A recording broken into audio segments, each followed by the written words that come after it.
Existe uma campanha eleitoral que a fotografia nenhuma consegue explicar completamente o sentimento de quem está dentro dessa campanha.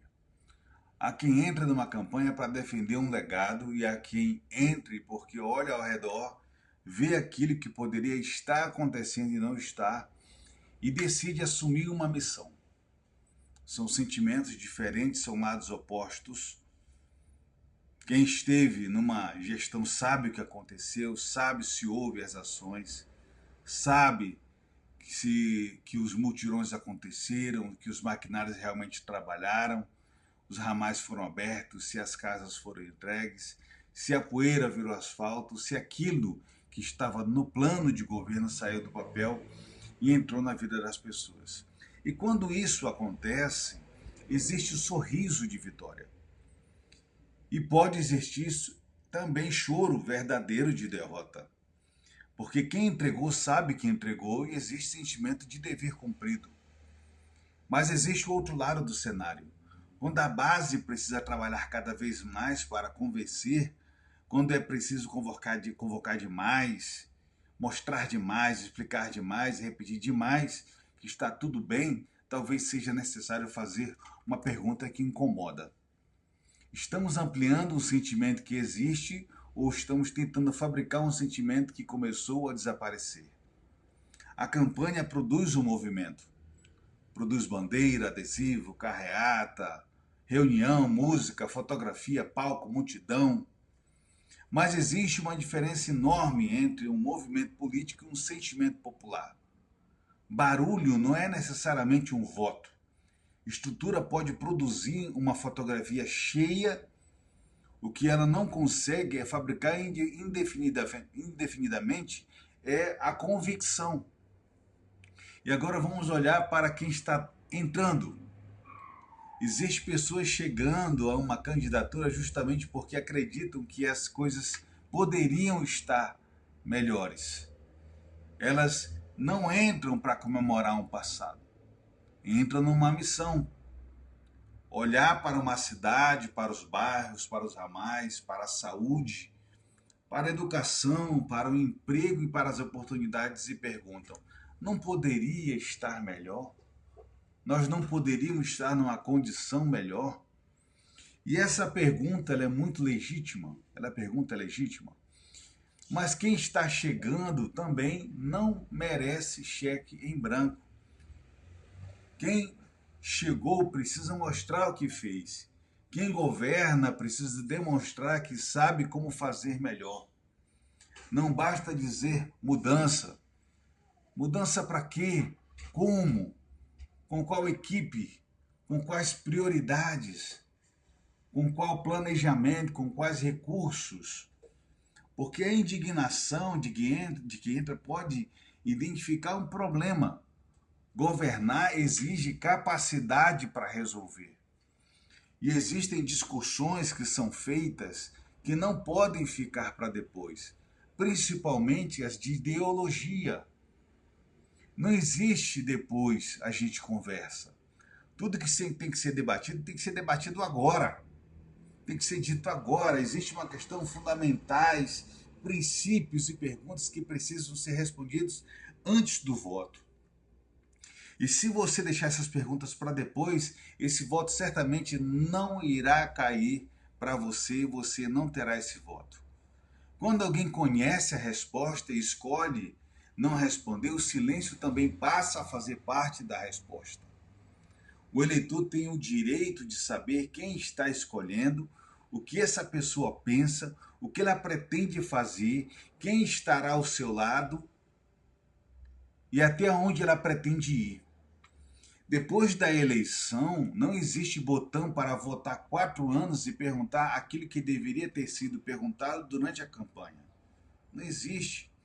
E voto consciente, ele exige algo ainda mais difícil: não terceirizar a própria consciência. Não escolha candidato apenas porque todo mundo ao seu redor escolheu. Não escolha pela música, pelo jingle, não faz aquele jingle que faz você dançar, ficar animado. Não é isso que faz você votar no candidato. Não escolha pelo tamanho da carreta, pela quantidade de bandeiras, pelo adesivo ou pela fotografia. Não escolha simplesmente porque o seu filho conseguiu um emprego, porque um parente foi nomeado ou porque um amigo recebeu uma oportunidade. Tudo isso produz uma gratidão individual e a gratidão também é legítima. Mas gratidão individual não é necessariamente resultado coletivo.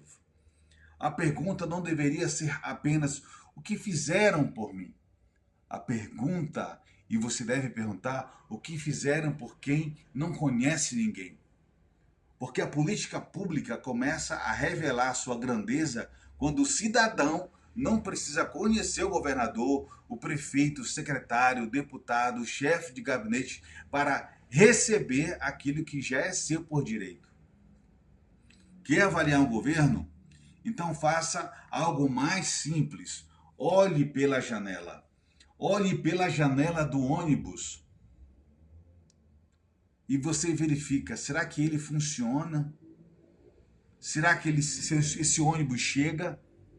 Leva o empregador ao trabalho, o estudante à escola, o paciente à consulta? E depois desça desse ônibus, olhe para as calçadas. Uma criança consegue acompanhar? Um idoso consegue passar naquele caminho? Uma pessoa com deficiência consegue caminhar e exercer o simples direito de ir e vir?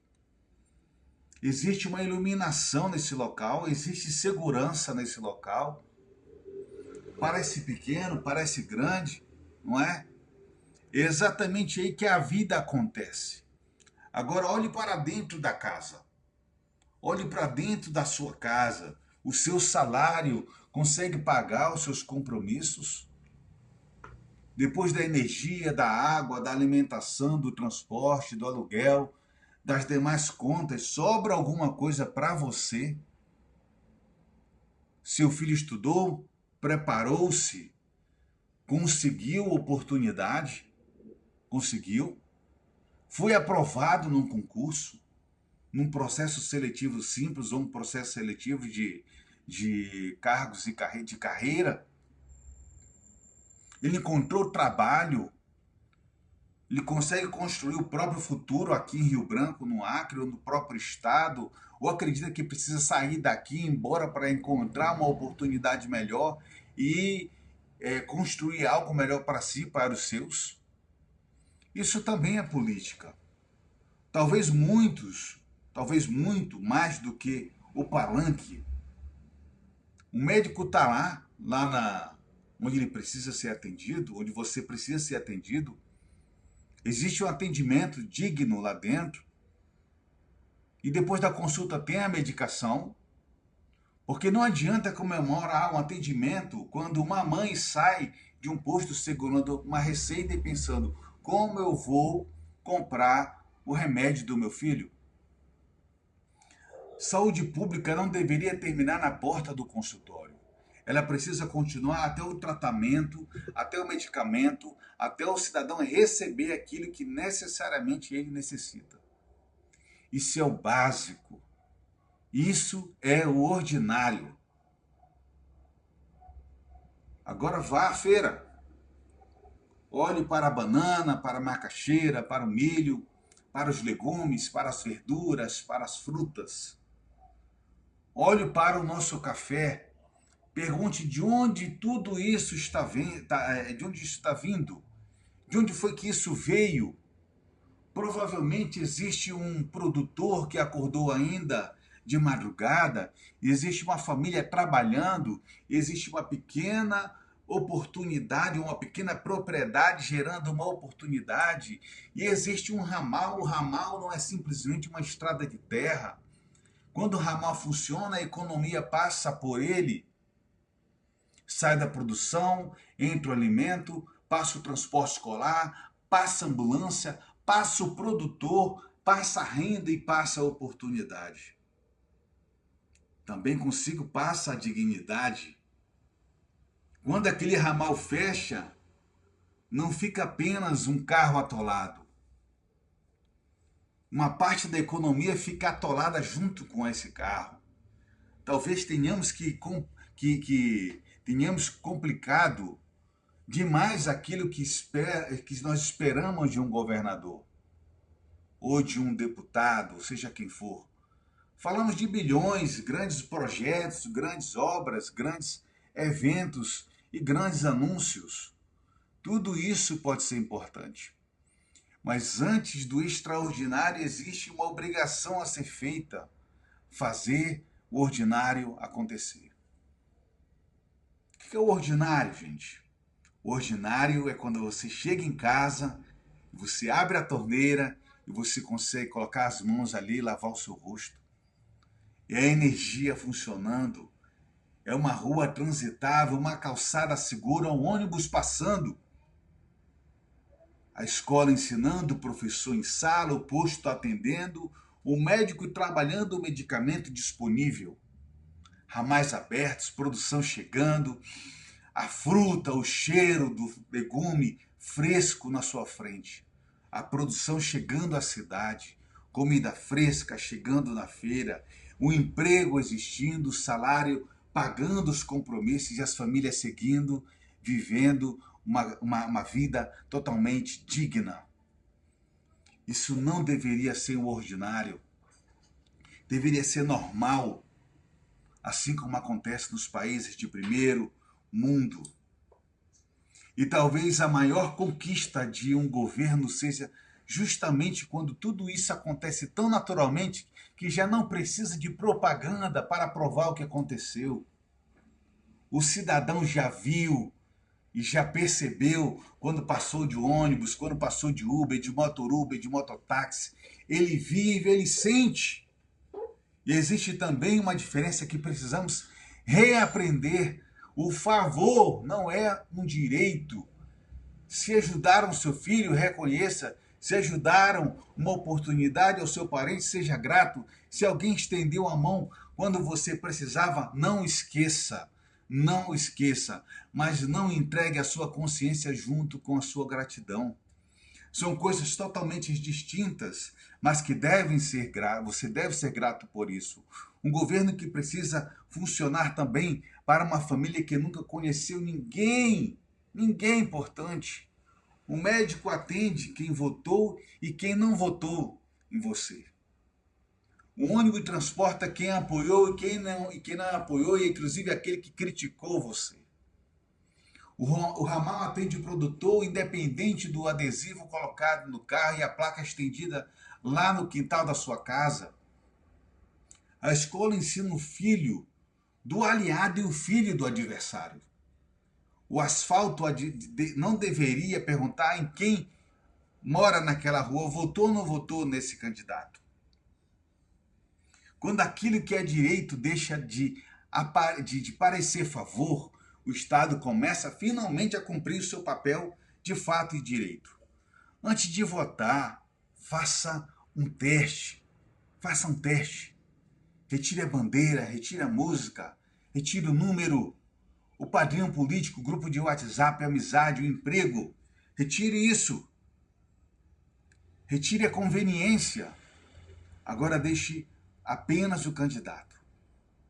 Apenas o candidato e pergunte: sem tudo isso, essa pessoa ainda me convenceria? Sem tudo isso, essa pessoa ainda me convenceria? Depois faça outra pergunta: estou defendendo o resultado ou estou defendendo a minha preferência? E mais uma: estou disposto a cobrar amanhã aquele que eu estou defendendo hoje? Você está disposto a isso? Porque existe um perigo quando deixamos de fiscalizar quem nós escolhemos. Nós deixamos de ser eleitores e viramos uma torcida. Democracia não precisa de torcida organizada. Precisamos de cidadão consciente. E eu venho falando isso nas minhas redes sociais, no Facebook, aqui também no YouTube e no Instagram. Você precisa ser um cidadão consciente. E existe um exercício ainda mais difícil. Use com o seu candidato a mesma régua que você usa com o seu adversário. Aquilo que você considera absurdo quando o outro faz, continua sendo um absurdo, e quando o seu faz, você também acha um absurdo? A pergunta que você exige que o adversário responda, você também exige que o seu candidato também responda? Ele sabe responder essas perguntas? O erro é que você não perdoa que do outro virá justificável quando acontece do seu lado, você também considera? Voto consciente, ele exige uma coerência muito, muito grande. Autenticidade significa ter coragem até para mudar de opinião diante dos seus fatos. Mudar diante de uma verdade nova não é fraqueza.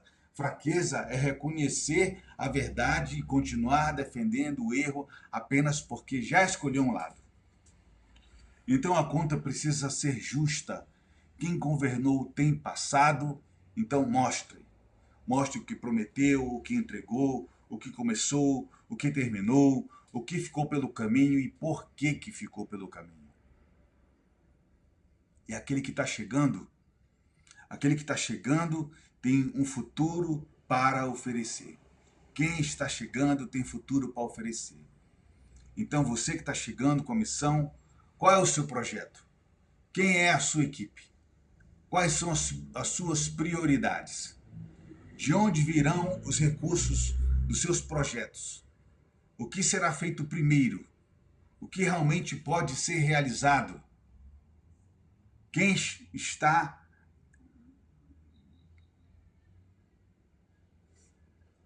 está precisa prestar contas do passado.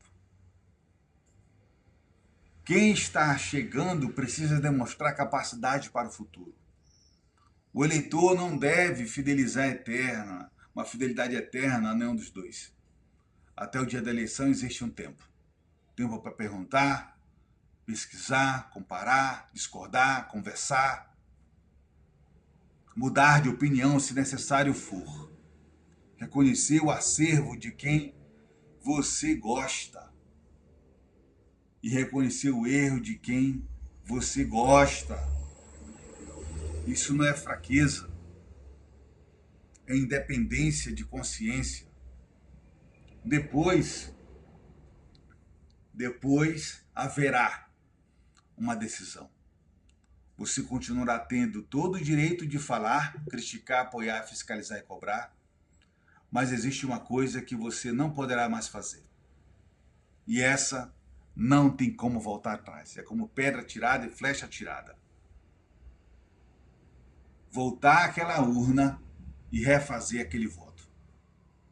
E então chegará aquele momento, você estará sozinho diante de uma urna, a música terá parado, a carreta terá acabado, as bandeiras ficarão de lado de fora, o candidato não estará ali do seu lado, o seu chefe não estará do seu lado, o amigo não estará do seu lado, os seus parentes não estarão do seu lado. O grupo do WhatsApp estará fechado. É só você, sua memória que estará ali. A sua realidade estará com você. A sua consciência estará com você. E alguns números anotados no seu papel de cola. Então, antes de apertar, confirma, olhe mentalmente pela janela mais uma vez. Veja a sua rua, seu bairro, o seu ramal. Veja a escola onde seu filho estuda, o seu posto de saúde, o médico, a medicação, a sua feira, o seu trabalho. Olhe tudo isso e olhe também a sua renda, os seus filhos. Olhe para tudo isso, olhe também para o seu futuro, porque o que foi que funcionou? Pergunte, o que foi que funcionou? Reconheça o que foi feito, cobre aquilo que faltou.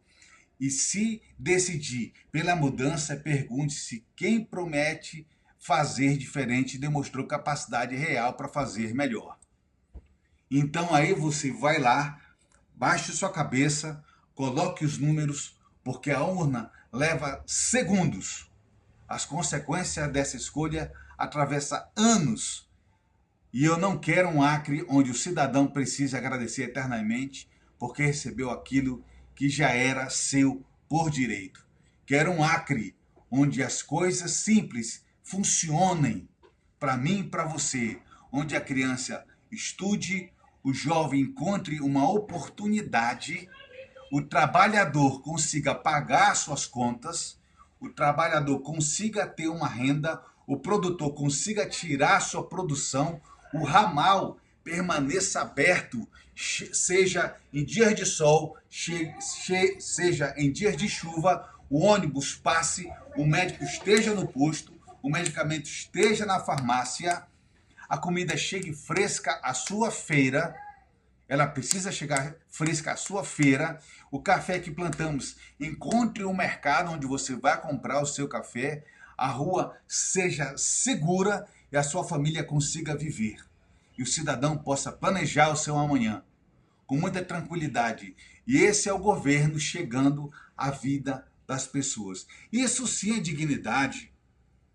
E isso deveria acontecer independente de partido ou amizade, sobrenome ou voto. Quando chegarmos a esse ponto, talvez ninguém precise gastar tempo tentando convencer o cidadão de que a sua vida melhorou. Ele saberá, porque ele vai ver através das janelas do seu carro, através da janela do ônibus, porque estará vivendo e respirando aquilo que realmente aconteceu. Então eu quero poder abrir a minha janela e olhar para fora e dizer: aqui é o meu Acre. O Acre onde as coisas ordinárias acontecem, onde o direito não precisa de padrinho, onde o serviço público não precisa parecer favor, onde aquilo que deveria funcionar simplesmente funciona. Você vai sair de casa, vai chegar no posto, vai encontrar um médico, vai encontrar medicação e vai encontrar um tratamento. Porque talvez tenhamos que passar tempos demais esperando o extraordinário, quando tudo que o cidadão sempre pediu foi algo muito mais simples, que o ordinário fosse muito bem feito. Aqui é o meu Acre, e é desse Acre que eu quero ter orgulho. Pense com consciência. Pense com consciência. Meu nome é Tom, se inscreva no meu canal e eu volto na semana que vem com novos vídeos. Até lá!